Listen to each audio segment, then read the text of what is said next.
अस्सलाम वालेकुम प्यारे बच्चों। आज हम सीखेंगे बे का खानदान।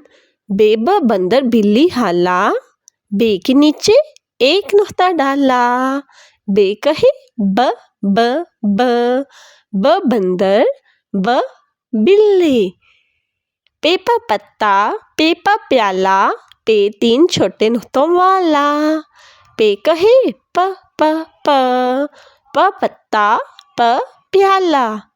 हाथ उठाओ, ताली बजाओ, अब दो नुक्ते ते पे लगाओ। ते कहे त त त, त तितली त ताली। टे से टमाटर खा लो आज, छोटी तो है टे का ताज। टे कहे ट ट ट, ट टमाटर। अब आया से, तीन छोटे नुक्तों वाला। से कहे स स स स समर, स समर। तो प्यारे बच्चों, आज हमने सीखा बे का खानदान। मज़ीद वीडियो देखने के लिए मेरे चैनल को सब्सक्राइब करें। अल्लाह हाफिज़।